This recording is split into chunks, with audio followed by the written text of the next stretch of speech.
Hey guys, got some more questions from the gram rolling in, so let's dive right in. Hi, Dr. Ish. I'm a huge fan. Smiley face, halo. Thank you. I'm looking for some advice around co-parenting with an abusive ex. Prior to having my son, my ex had always been mentally and emotionally abusive to me, but once he got physically abusive in front of my son, I got the strength to leave for good.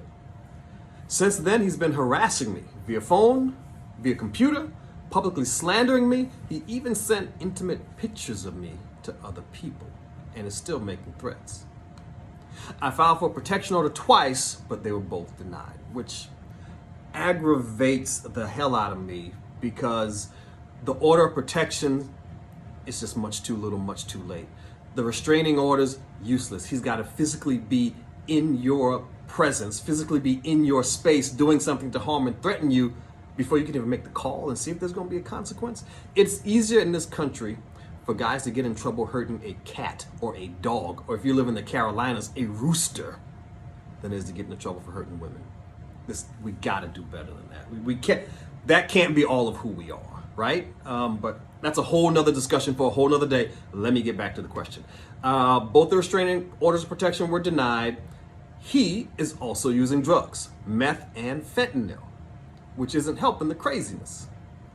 I do have sole custody, so my son and I are safe, but the stress and the put downs have really affected my daily life.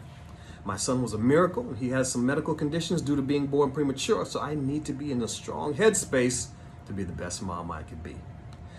Wow. Are there any coping skills you can share to deal with the stress? Co-parenting with an abusive ex and how to avoid reactive abuse on my part towards him. Thank God. God bless. Wow. That's a lot. There's a lot happening in your life, and there's a lot happening in this question. So let's break it down bit by bit. Who do I need to talk to? First, let me talk to your boy, and I don't mean your son. I mean your ex. Dude, just because you donated the genetic material doesn't give you the right to show up and make their life hell. Just because you donated the spermatozoa, right? I'm gonna get technical on you. Just because you donated that does not mean they have to give you permission to come in and be a destructive force in their life. You've got an opiate problem. You've got a meth problem. Go figure your stuff out, right? I know you're trying to do better. I know you're trying to feel better. I know that's why you use. That is not their problem. You got to go figure your life out. And once you do, you can come back and ask permission if they'll allow you to be a part of it. All right, done with that. Now, mama, let me talk to you. Let me reframe this for you, mama. What is it that you're asking me? Okay, you're asking me, how can I make a mentally, emotionally, and physically abusive meth and opiate addict a good co-parent? How can I take this man over here who is a meth and opiate addict and also mentally, physically, and verbally abusive to me, a part of me and my son's life, right? How can I do that? This is not a question of how, mama. This is a question of why. Why? Why would you do that? Why would you want that? Right? What is it about you that deserves that, right? What you're doing is you're enabling this man, right? And not even because you want to. It's not an active choice you're making, but what you're doing is you're telling your ex, hey, it is okay, it is totally cool for you to be a meth and an opiate addict and to be abusive to me, and I already know neglectful and abusive to your son. You're telling him it is cool for you to do all of those things because the idea of me raising this kid on my own is so scary to me that I'm willing to let you try to come in and help doing that. Right? What you're telling him is what you're doing, who you are, who you have been, who you are now currently with us is okay because I am so unsure of myself and my skills as a mother, right? You don't have a co-parent. You didn't have a whole man then, and let me tell you what you got now. You got something what my mom and my aunts would call a half-ass man, right? He's a half-ass man because he's showing up half the time and you know it. Half the time he is showing up breaking promises. Half the time he is showing up and being neglectful. Half the time he is showing up and being disrespectful to you and your son. Half the time he is showing up and being a destructive force in the life of you and your son. Why would you let him do that? That is your job as a mom, to keep your son away from all of that messiness. Whatever he's showing and doing up right half the time. Maybe he's kicking in with some money. Maybe he's doing some babysitting. Maybe he's letting you have an hour or two here or there where you can kind of go get your head straight. Whatever he's doing in that half the time, he is more than undoing in the other half of the time where he's not showing up and doing the right thing. Let me tell you how kids work, how kids' minds work, right? You can show up as a parent and do the right thing the right way 7 out of 10 times. Great. Your kid will only remember the 3 times that you didn't. That's how kids work.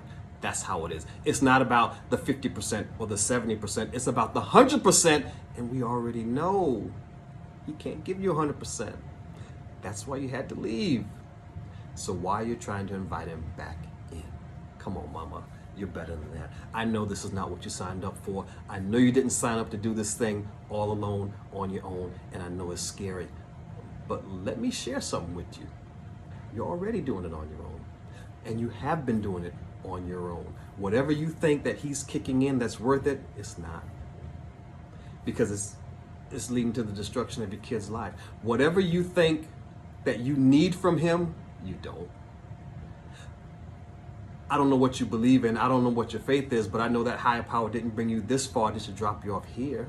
Right? It's always looked out. It's always provided. Why would you think this case is going to be any different? You don't need that. What you do need to do is to focus on your son and doing the best job you can for him as a mom. And like you said, the same place you got that strength woman, he got physical for you in front of your son, is the same place you need to get that strength from right now. Right? What he needs is consequences.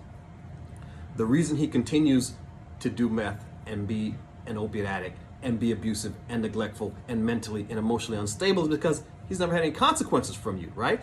Everything that you've already told him is who you are is okay. What you do is all right. There's nothing you can do. There's no drug you can abuse. There's no way you can treat me that's not going to help me invite you back in to this dynamic. And so you need to set consequences, which means you need to set some boundaries. You need to give him something that doesn't happen if he continues to show up in the manner in which he has showed up, right? Every time he shows up and he's disrespectful, boom, there's a consequence.